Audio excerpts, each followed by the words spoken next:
Right. Let's go ahead and kick this off and get started. Just a quick welcome from the Compassionate Friends. Thank you so much for joining us today, for taking a few minutes out of your afternoon to spend with us. We do have Lisa Zucker here. She is involved with TAPS and she's going to be presenting today's webinar. We're so thankful. We know this is a topic that is super important to our members. We do answer questions about this topic all the time, so we're very thankful that you've taken time out of your day to join us and share your knowledge. So I'm going to go ahead and turn it over to Lisa. You can ask questions in the chat. We're not sure, or I'm not sure if we'll be answering those as we go or if we'll take some in the end and respond. So we'll just kind of play that by ear. But for now, let's go ahead and turn it over to Lisa. Lisa, thank you. Thank you, Brenda. Thank you so much and welcome everybody. I see the chat is already very active, which I love.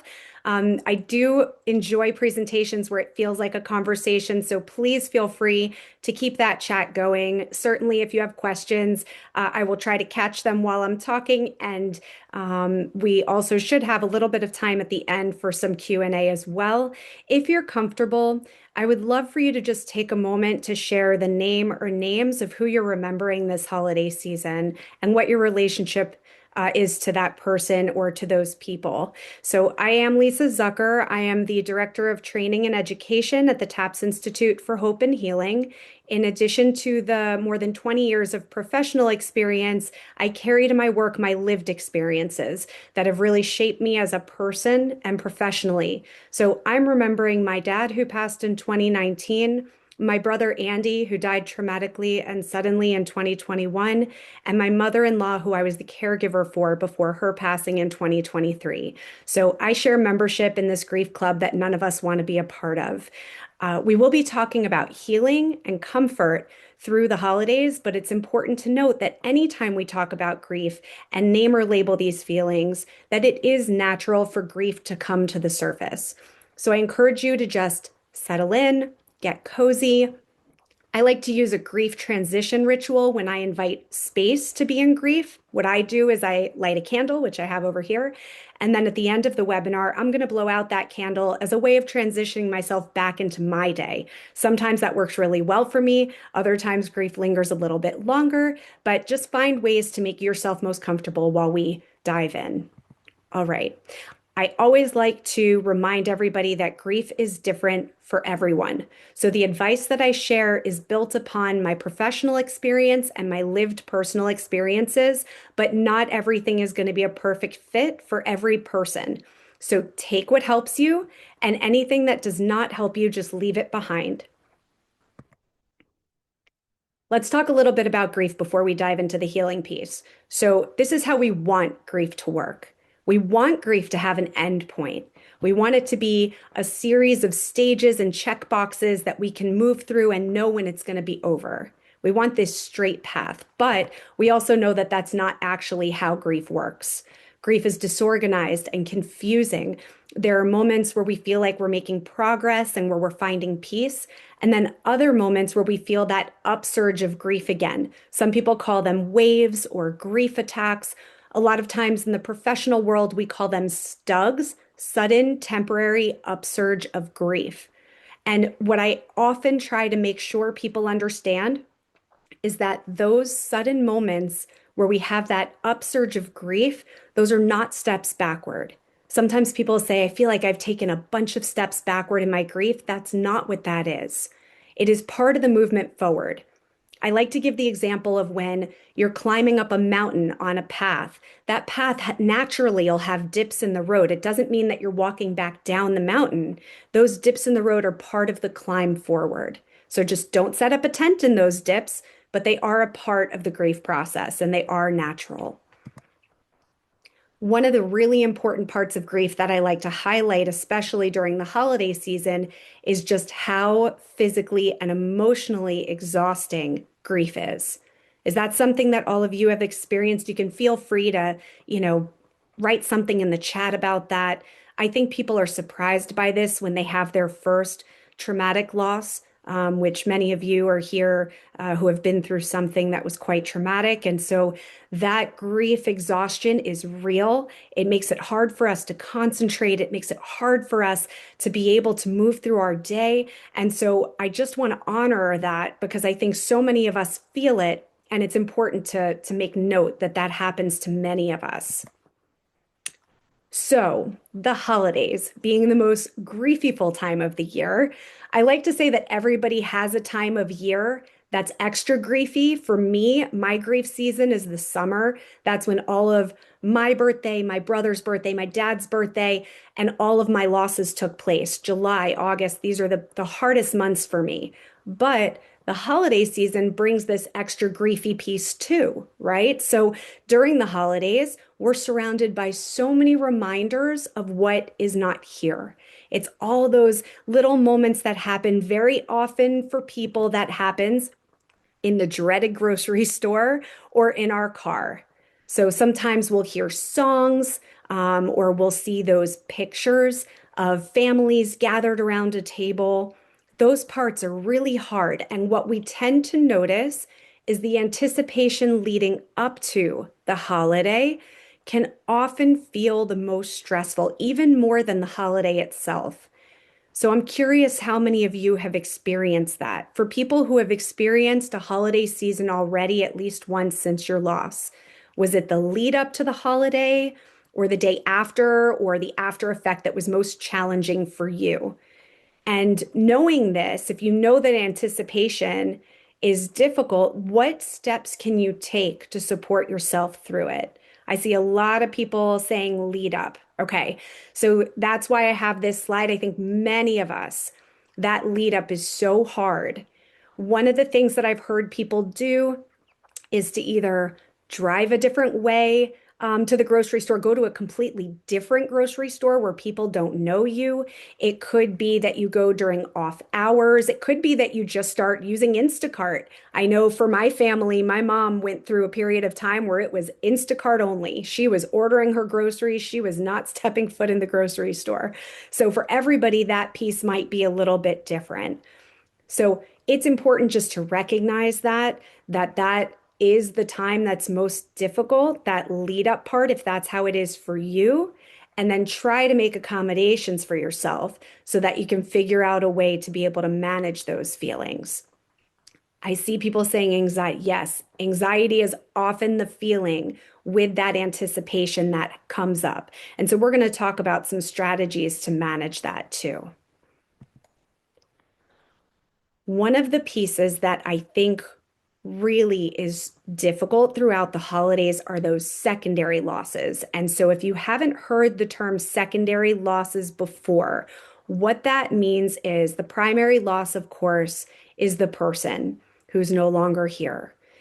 The secondary losses are all those other losses that come along with it. It could be the loss of role that they played in the family, if they were the buffer, that was the person who kept things really calm and peaceful at a holiday meal. It could be that sense of identity, right? For me, he was my only brother, my only sibling. So, how do I identify myself within my family? That had to change as part of my grief. It could be the sense of meaning or belonging. I think the big one for many of us is that loss of how we imagined holidays would be in our future. And we grieve those secondary losses. Those have their own grief process. They're very difficult for us to be able to move through. I see some people bringing up, yep, different parts of the holidays that have been quite challenging. What about with these secondary losses? Have those secondary losses been something that you've felt the impact of as well? And as people are writing in the chat, yes, as people are writing in the chat, we're going to start moving into what can we do to work through the season in a supportive way. Okay, so it's okay to not be okay. One of the things that I encourage people to say is not this year. So if you're having a year that's very difficult, and well, we're all having a year that's very difficult. If there is a part of the holiday that you know is going to be difficult, it is okay to say, I'm not going to do that this year. Instead of saying, I'm never going to be able to do this one part of my tradition ever again, it could be, I'm not going to do that this year. It's also okay to have moments where you are okay, to have moments that feel like a smile is on your face. And so we recognize in grief that bittersweet is a very real thing.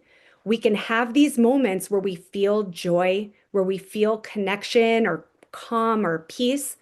And when we have those moments, that shadow of grief is always around us. It's not that we're forgetting. It's not that we're okay with where we're at. It's just that we can handle both of those emotions at the same time. That's what happens to us when we start to integrate our loss and grief. And so there's a name for that. We have triggers, which we know triggers are the things that happen around us that make us think about our trauma. And then we also have something called glimmers. Has anybody heard that term glimmers before? If you have, and you have a glimmer that you can add to the chat, I'd love to hear them. Those are those little moments, those fleeting everyday moments where we feel that little piece of calm or positivity. For me, it's stepping outside in the morning, thinking about my dad and my brother, and feeding the birds and squirrels and watching the sunrise. And it just feels like quietness and being present with them. It's very spiritual to be in nature for me. So finding that little glimmer in your day, no matter how small it is in the beginning or throughout your grief process, just finding those little moments where you are okay and allowing them to be there. And if it's a moment where you're just not okay, that's all right too. You figure out how to support yourself, and we're going to talk about ways to do that. Sometimes when I need a little bit of extra comfort wrapped around me, I noticed many people who are saying that they feel that guilt when they feel joy. It is so common to feel that way. One piece before I move on to the next part that I was going to mention, I like to use something that I call the best friend test. If you had someone, another bereaved parent or another bereaved sibling, who called you up and they said to you, I had a moment while I was at my holiday where I had a smile on my face for a moment, where I felt a moment of joy, or even not joy, just a moment of content, quiet. Would you turn to that person and say, how could you do that? Or look at them negatively? Would you judge them? Or would you say, it's okay to have one moment where you feel all right? That doesn't mean that you're leaving your person behind. Often we're kinder and have more grace for other people than we do for ourselves. Thank you. Yes, somebody said that you would be happy for them. It's easy sometimes for us to extend that grace to other people, and much more challenging for us to extend it to ourselves.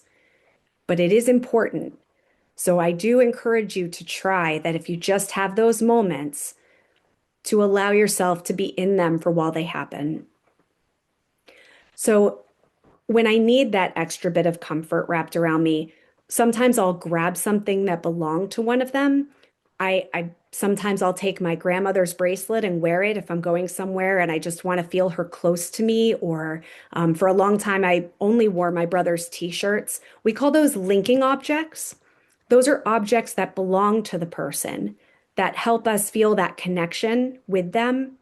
And then we also have anchor items. Those are touchstones or other things that we can carry to help us practice grounding.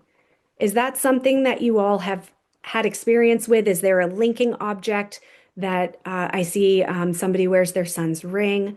That's beautiful. Every day, yeah. So feeling that connection, her necklace. These items are so precious. Clothes and jewelry, absolutely. Those are big ones. And so one of the things that people sometimes do too, something that I did after losing my dad, was taking all of his shirts and getting a quilt made out of his shirts. And so that was something I was able to share with people in my family. I saw somebody is having a hard time with the linking objects, and that's understandable too. So if it's something that you want to have in your life, if you want to be able to wear a shirt or a piece of jewelry and you want to expand that for yourself, start slow. Maybe keep it somewhere in your room where you can see it sometimes. Then maybe move it a little bit closer where you see it every day. You can slowly ease it into your life. It doesn't have to be all or nothing. Try to find a graceful, easy way for you to bring that into your life in a pace that's very comfortable for you. Oh, yes, the bears made out of clothes are so beautiful. Memorial bracelet, lots of great uh, things that people are putting in the chat here of different linking objects and grounding objects. This is beautiful. Thank you for sharing all of these. So, when we talk about the holidays, what often comes up are the traditions. So, when we have these traditions that have been in our family, it is really challenging to figure out, am I going to continue doing them? Am I going to change them? It's such a difficult thing for us to start to look at. I know for my family, and well, one of the pieces too is that it starts with what can I do? And then if we have other people in our family as well, where that decision impacts them. So, for example, for me, Thanksgiving was a big one, right? Thanksgiving was very challenging because we always went to my brother's house. And my children were very vocal about not wanting to be in that same city, in that same location. They didn't want anything that replicated the holiday in that same way without him there because it almost felt fake, like we were trying to just pretend that everything was the same. And so I heard that and I felt the same way that they felt. So what did we do? We took that old tradition and we moved it somewhere else and we added different people and we made it something where the food is the same and we have memories and connections that are the same that keep us connected to that same tradition, but where it shifted enough that it felt like we were honoring the difference, that there was a before and there was an after. So I see lots of great information in the chat. And I know this time of year, it just brings so many challenges. What traditions have you had that you either people who have been through down this road for at least one holiday season, what did you keep the same, but maybe with some differences? Or people that are looking towards their first holiday season, what things would you like to keep the same? Stockings, yeah. Having the Feast of the Seven Fishes. So some people choose not to celebrate any longer. And that's okay too. Yes, that feeling of fakeness, that it's so hard.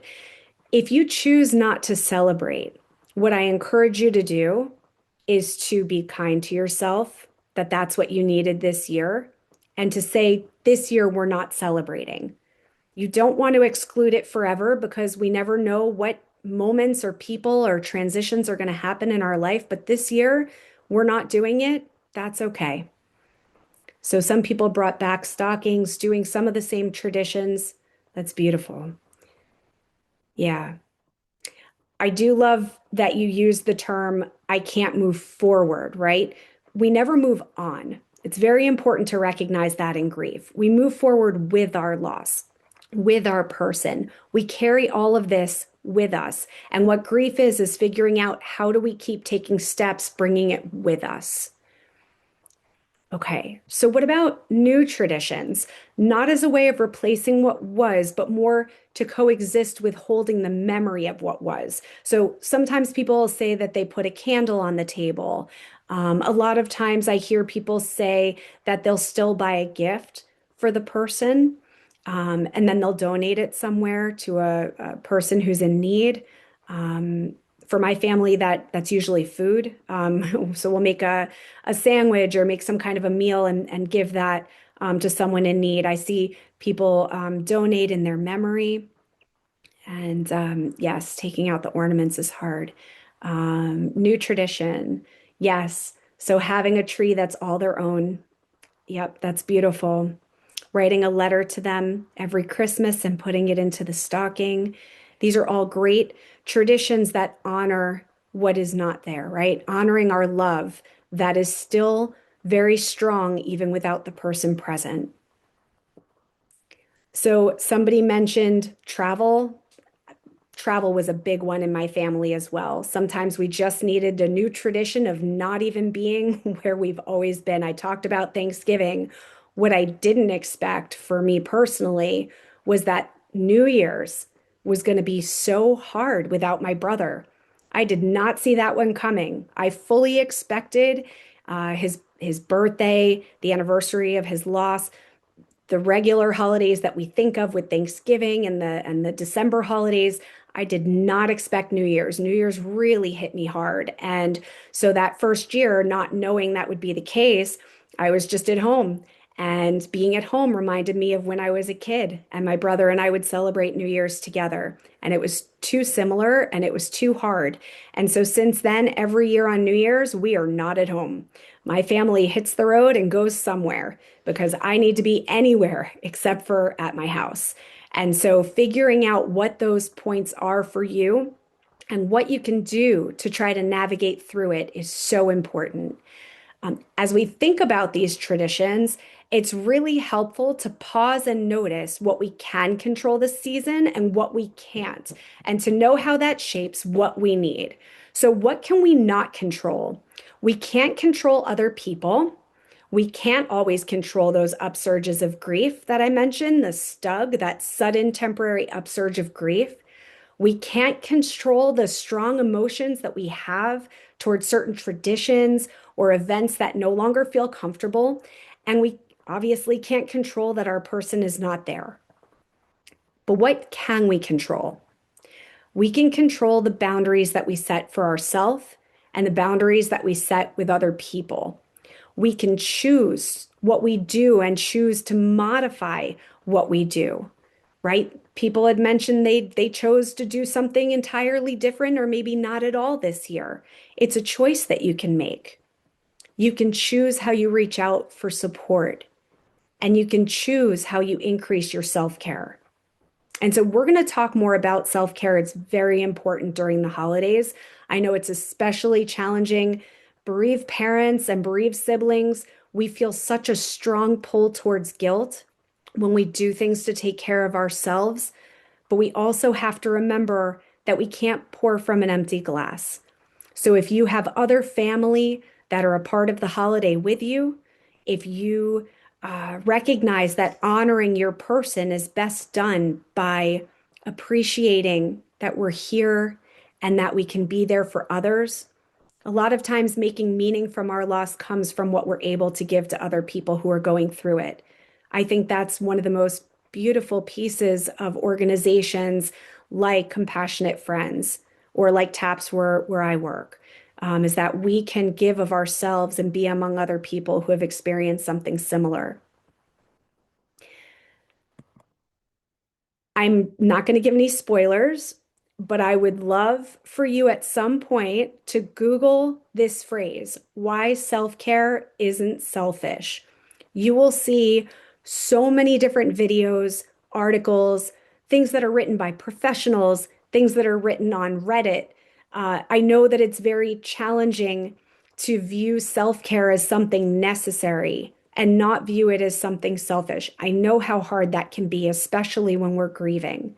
But it is so important because if we don't build enough care for ourselves to feel grounded and able to be able to help the people in our family, to help ourselves, to help others, then, we talked about that grief exhaustion.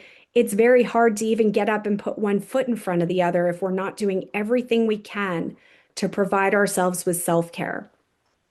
So before we move into what self-care is and how it can help us during the holidays, I would love to see in the chat, even if it feels like you're faking it till you make it, why is self-care not selfish? So if there are some people who maybe are further along in their journey or people who feel like they can really speak to why they think self-care is not selfish, I would love to see some people sharing around that. Oh, somebody just asked if it's recorded later, and it is recorded, and you shouldn't be able to have access later. So yes, happy to answer that one.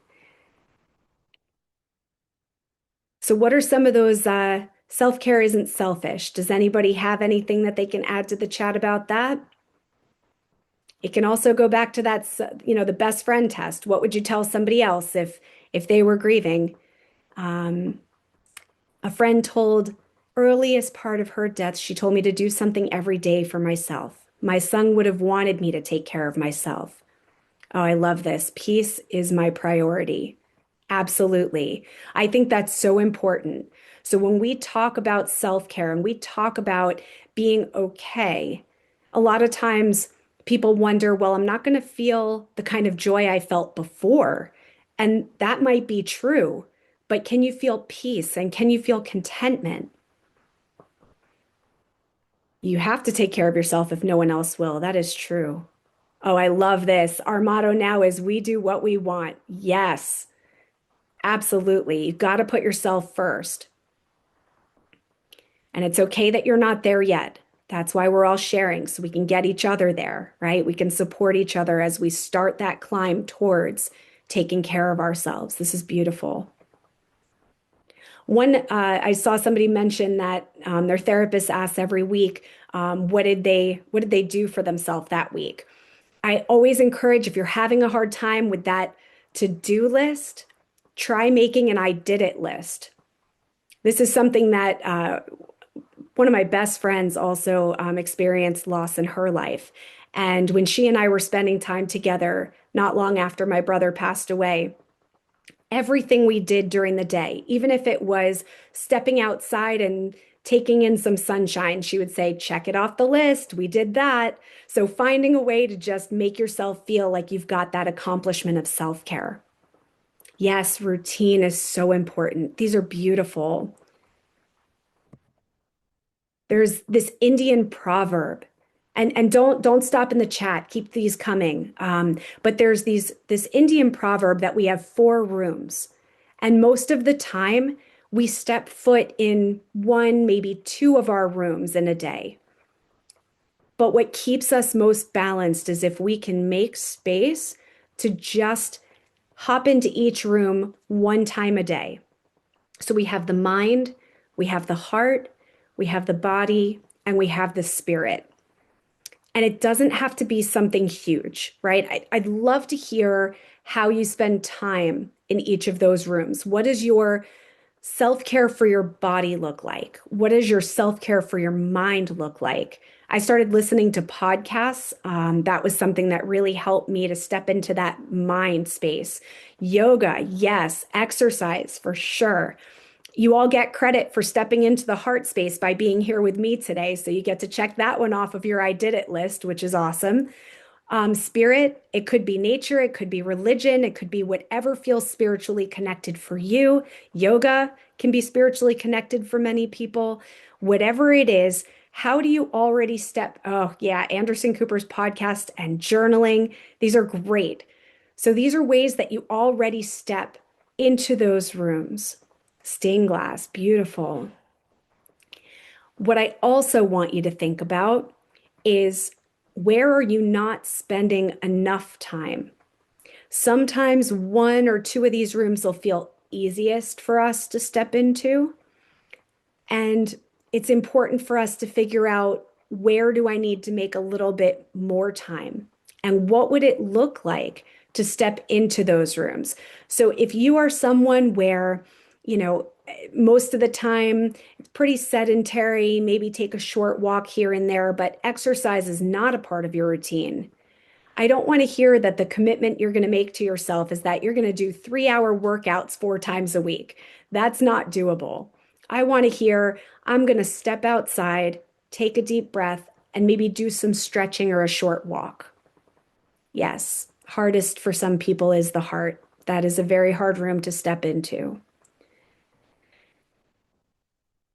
So when we look at these 4, in the areas that have been the most challenging, I want you to think a room that is the hardest. What is one tiny way that you could step foot into that room? And then ask yourself that throughout the holiday season. Am I stepping into each of these rooms? What am I doing well? What can I do more? Oh, sitting in your daughter's memory garden, beautiful. Crafts, I saw spirituality, connection, new traditions. Oh, yeah, via Zoom. That's great. Trying to remember good memories. Yeah. It's really important to remember, and I know it can feel very challenging to connect with what I'm about to say sometimes. But the moment of their passing, it's one day. There's so much more memory and life that came before that.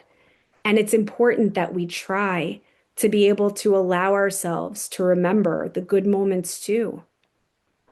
Giving your other children more attention, having conversations. Yes, truly listening and being present. Absolutely. Oh, driving his car for sure. I see some really beautiful ideas in here. Leading a local Compassionate Friends chapter. That's beautiful. That is stepping into your heart space. It's also making meaning and purpose and giving of yourself, which is beautiful. Love that.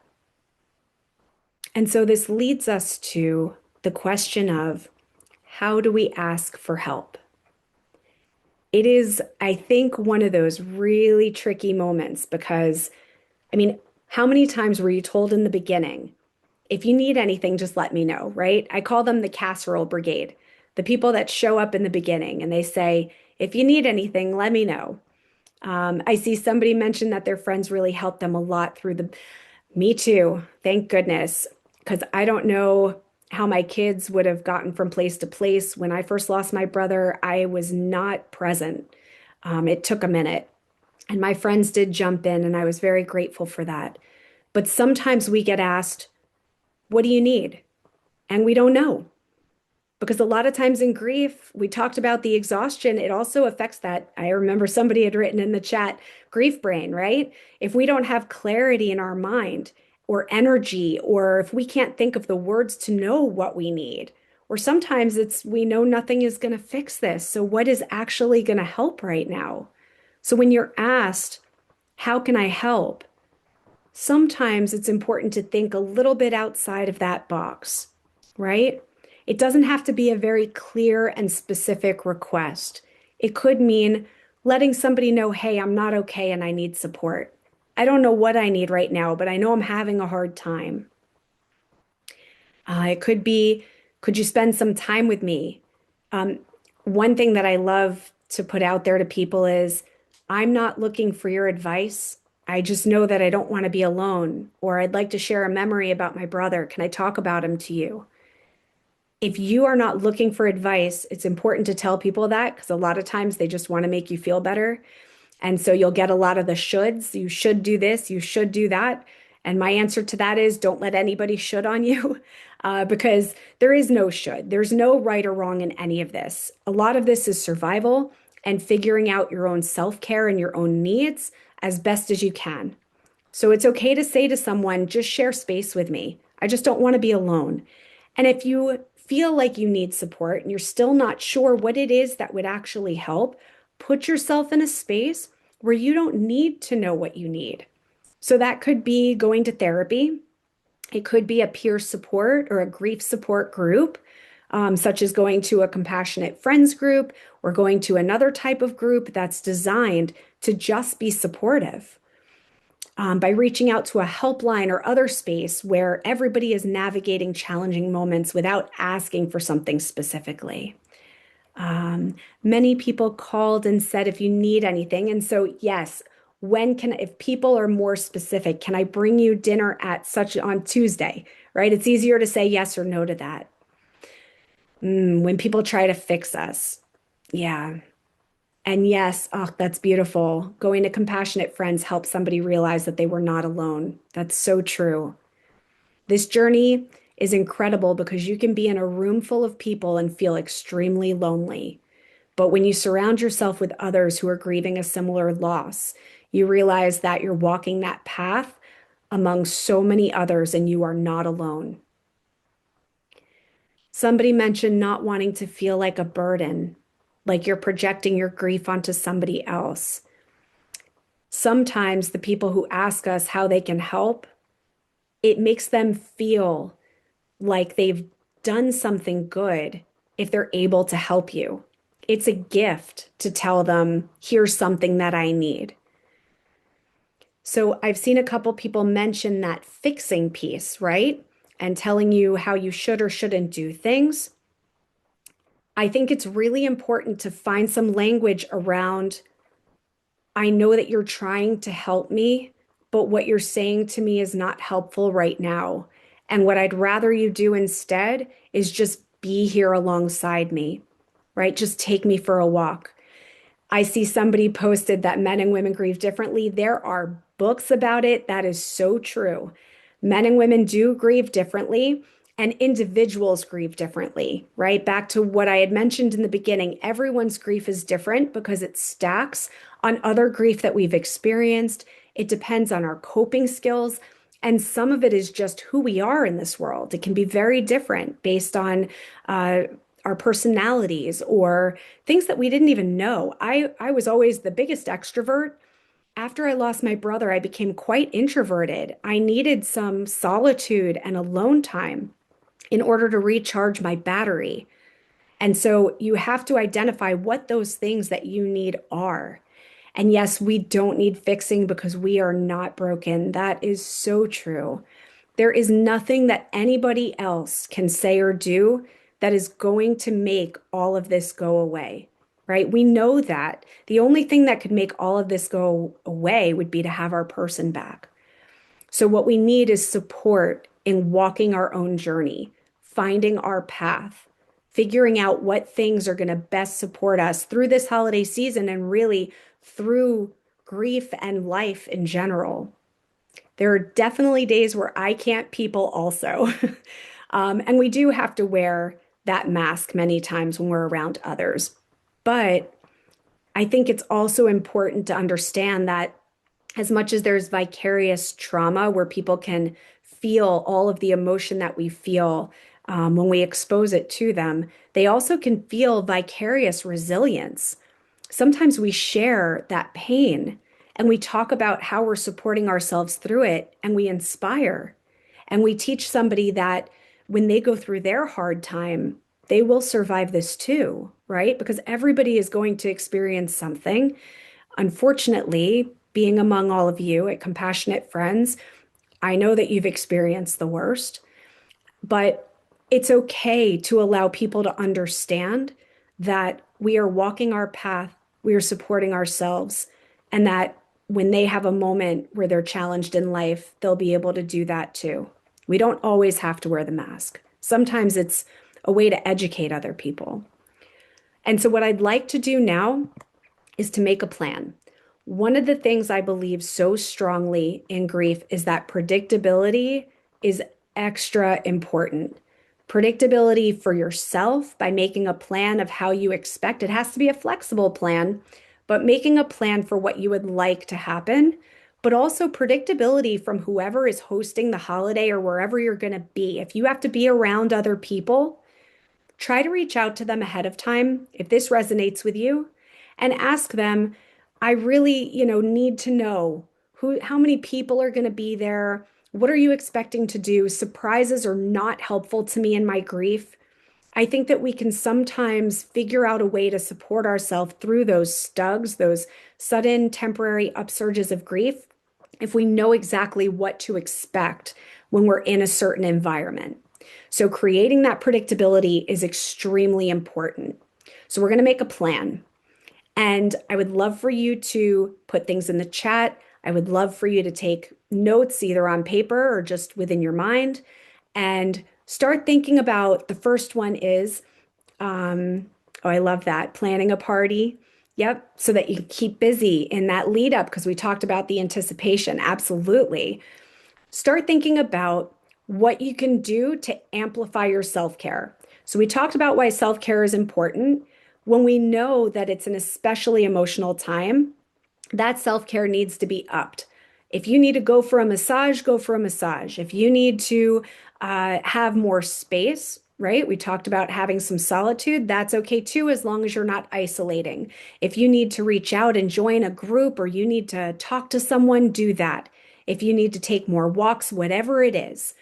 And I see, grieving together as a family. So, absolutely, right? If you figure out what your self care is, and then among your family, talk to them and say, how can we do this self care together? Okay. Mentioning your daughter's name at every family gathering, love that. Oh, we are going to get into plan Bs. Don't you worry about that. So, self-care, absolutely. Asking questions for that predictability. Scripting and exit planning is where that plan B comes in. Okay. So, I'm going to kind of reverse the order. We'll talk about exit planning first. Anytime you're going to go to another place for the holidays or for anything, but we're talking about the holidays for right now. So you're going to go to a holiday party, have three exits in mind. Option one could be attending and being able to make it through the whole holiday event and leaving at the end and everything was fine and you got through it. Maybe it was even good. Option two is I notice that I'm starting to feel an upsurge of grief. I'm going to excuse myself to the bathroom. I'm going to try putting some cold water on my face and on my neck because we know that that can activate the vagus nerve and help reduce some of that anxious, griefy feeling that we have when we have a stug. And I'm going to see if I can return and get back in there. And option three is I'm going to go and I'm going to make sure that that person hosting knows that I might just have to leave, that there might be a moment where I say, hey, I'm not feeling great. I'm going to head out, right? And option four is you say, not this year. I'm not going to be able to do it this year. But if you do go, have those exit plans. Someone mentioned that they take separate cars. Absolutely. If you feel overwhelmed and you need to get in that car, I think having the car is helpful because even if you can go sit in it and have that quiet and closed space, put on music if that helps you, take some deep breaths, and then see if you want to go back in or if you're just going to head on home, right? That's entirely up to you. You have to figure out what feels most comfortable in that moment and try not to use absolutes. Not this year. I'm going to try to come, but I don't know that I'm going to make it through the whole thing. All of that is okay. And so when I say scripting, what I mean by that, sometimes when we're in those moments, it's very difficult for us to figure out the words that we want to say. So if you write it out ahead of time and you practice saying it in a mirror, practice saying it to another person, what are you going to say when you need to exit a holiday party? Or what are you going to say if somebody invites you to something and you are just not feeling up to it? We are less caught off guard if we've already scripted those responses out and we know exactly what we want to say. So, has anybody had to do that? Have you scripted out how you say to someone, not this year, or I'm going to head out, I'm not feeling great? You can always use me as an excuse. Oh, just got a phone call from Lisa. I'm going to have to go. She needs my support, right? So, feel free to use that one at any point in time. I will take that one for you. But what are your scripts? What are your exit plans that you already use? And then figuring out what boundaries do you hold with other people and what boundaries do you hold with yourself? This is an area that I'm very challenged with. I tend to make myself very busy. It is a way to avoid and a way to just kind of coast through without having to recognize my grief that's going on around me. So I have to remind myself sometimes that I need to slow down and make space for it, right? I need to allow myself to be with my grief and with my self care. I need to go home and take care of my dogs. Absolutely. Oh, yes, beautiful. Use ChatGPT to make a script. It does work well. You're a busybody. I feel that.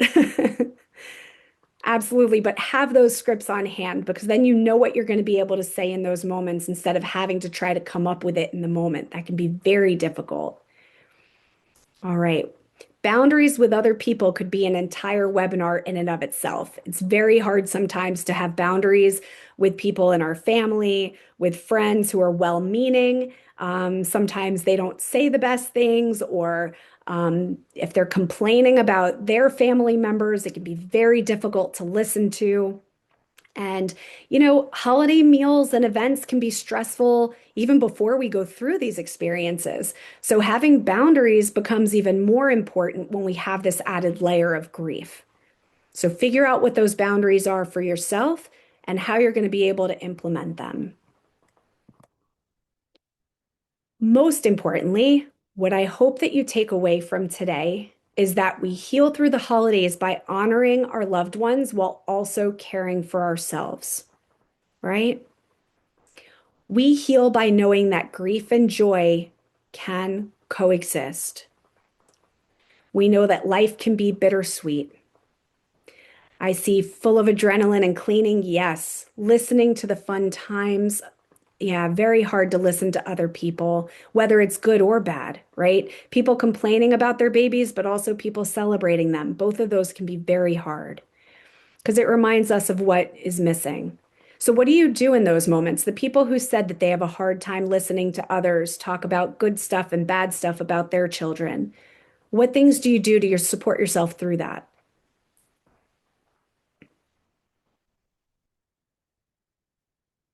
Sometimes just leaving in the middle of the conversation.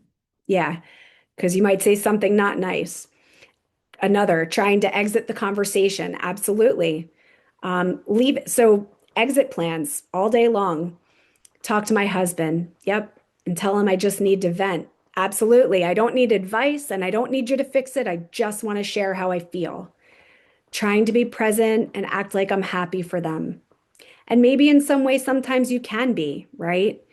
Buying gifts in honor of your daughter, vent, complain, humor. I find humor to be such a great way for us to be able to redirect some of this. I think in grief, sometimes our humor can get a little dark, and that's okay. But yeah, seeing milestones and being happy for people and also simultaneously feeling sad for yourself is okay. It's okay to feel both. When we talk about that bittersweet, it is absolutely okay to feel both. I often encourage people to see that, you know, the movie Inside Out. I'm going to give a big spoiler, so I'm sorry if you haven't seen it. But one of the things that you learn about in the end is that joy is often dependent on sadness. I think when we've gone through this type of a loss, when we're going through grief, sometimes those greatest moments of contentment happen with sadness as part of the conversation. It's that smile of remembering a beautiful moment from our past that also makes us full of tears. Yeah, hearing the milestones that your son's peers are getting to and letting yourself cry.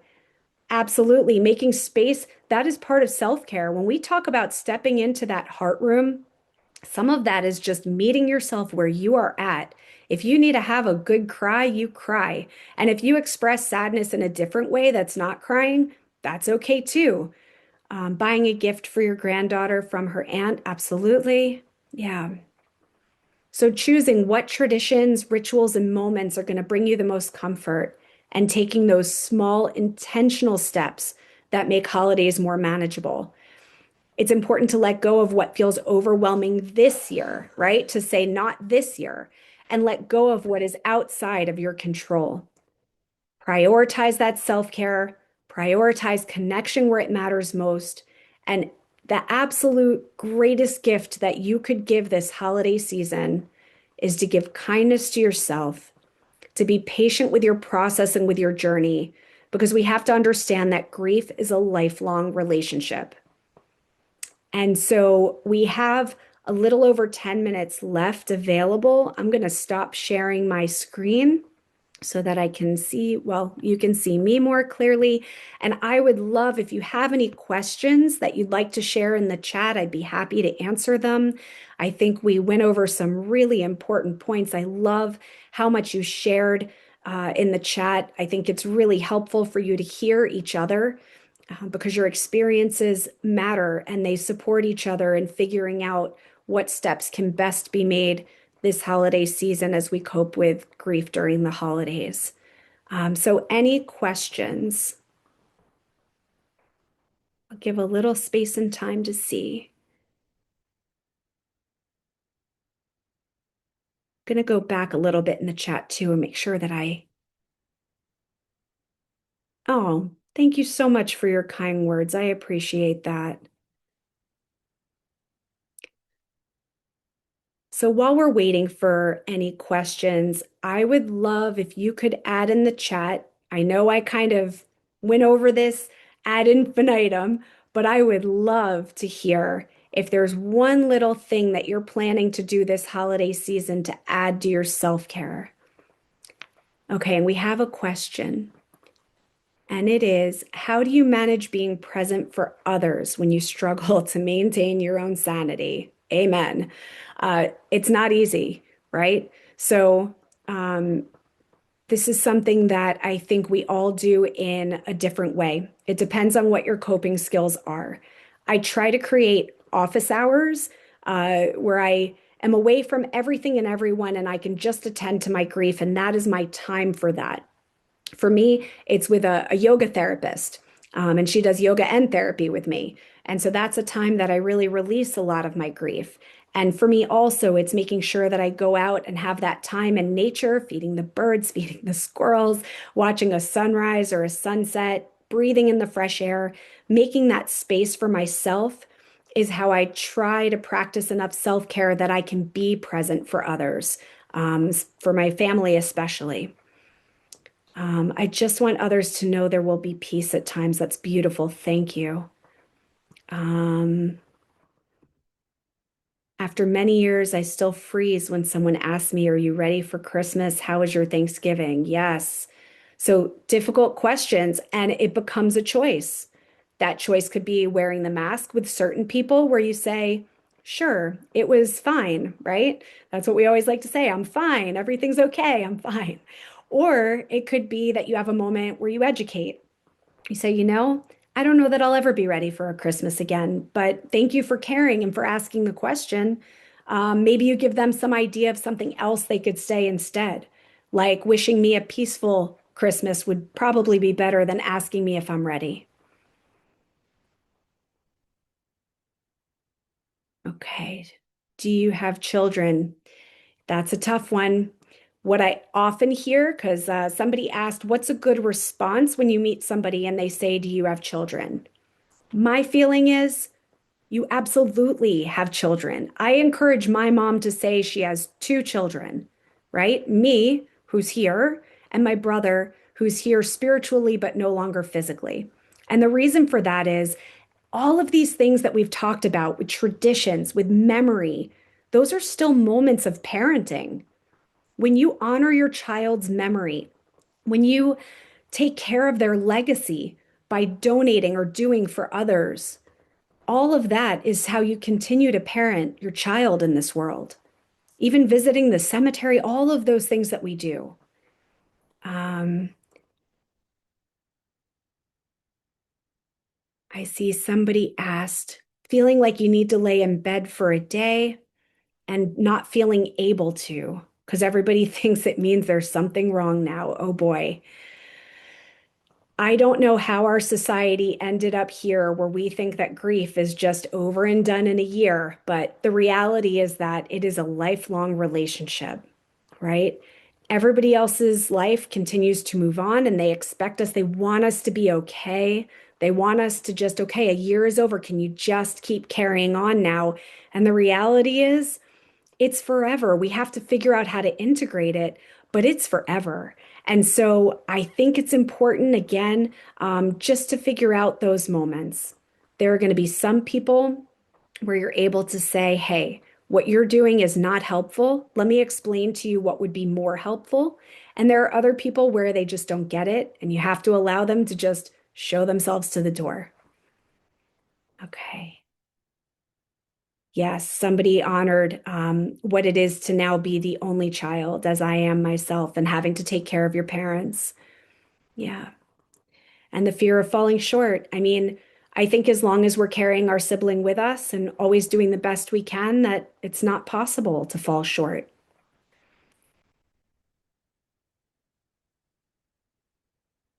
I'm just reading all these beautiful comments and things people are sharing. Trying to do one or two things that I used to do at Christmas that I have not done since my son died. Oh, like making Christmas cookies. Oh, that is so touching. And yes, listen, it's I'll tell you a little personal piece about that. So, my brother was a chef.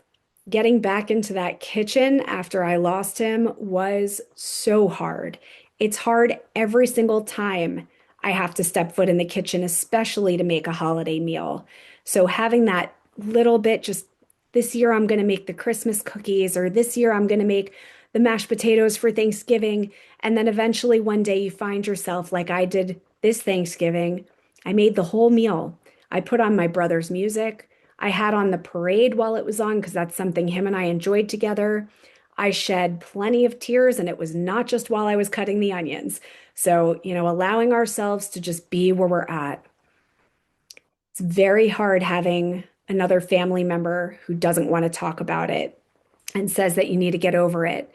And so what I often encourage is knowing if if certain family members are not where you can have those conversations, find the people, whether they're family, friends, compassionate friends, other types of groups, find the places where you can. Because I want to hear your child's name. I want to hear their story. You come to a space like this, and we want to know your people. We want to know who they were, and we want to carry their legacy and their memory with you.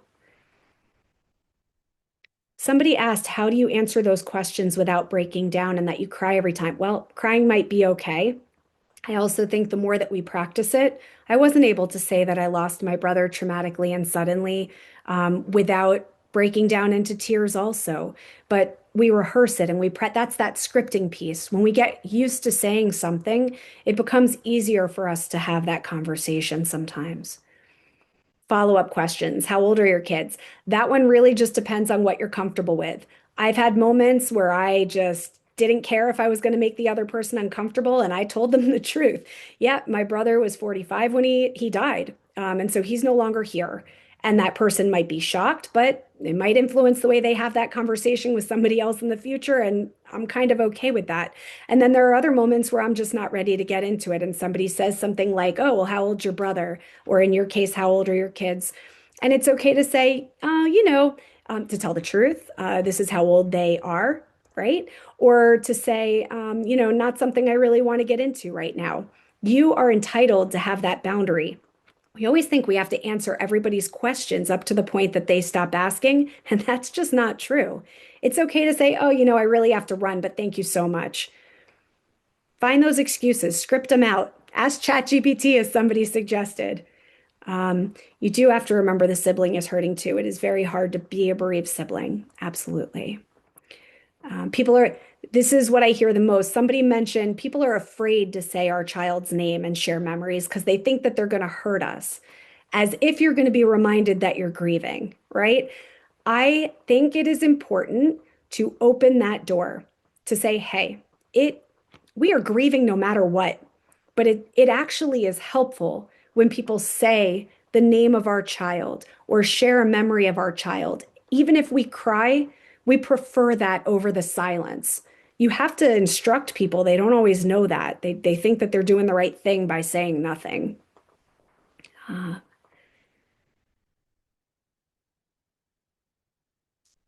what's a good response when someone says your child wouldn't want you to be sad or not celebrate the holidays?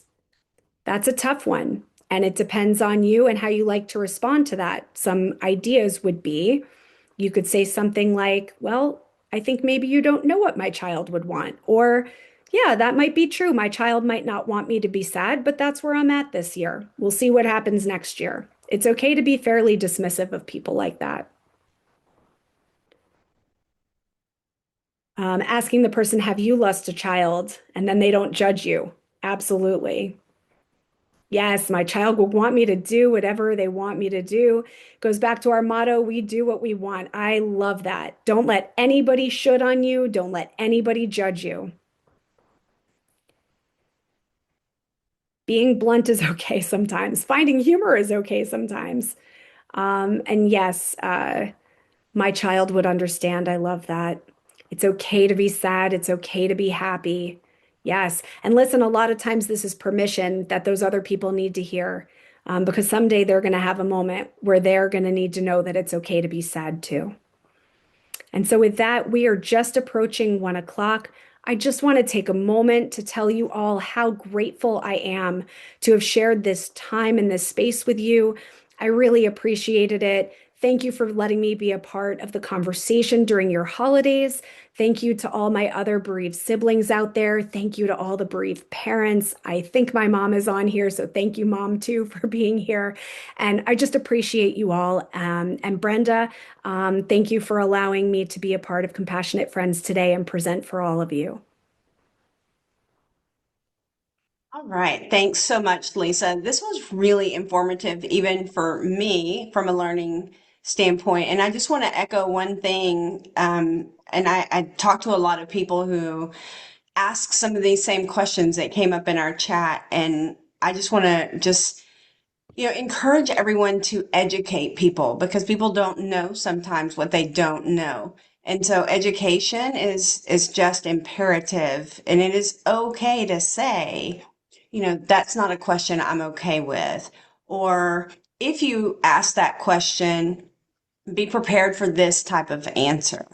And the part about saying your child's name, I hear that so many times that people are just so afraid to say something. And it is okay to tell them, I want you to. I want to know that you remember. I want to know what you remember. I want to know how my child affected your life, my grandchild, my sibling affected your life. So education is key, and that's one of the things that we are committed to do here at Compassionate Friends. So thank you so much for joining us and for presenting this webinar. To everyone who participated today, if you enjoyed the webinar, you felt like the content was relevant, please don't hesitate to reach out and let me know. And if you have other ideas for topics that we could present in the future, this is something we want to do on a more regular basis moving forward. So would love to hear your thoughts and ideas.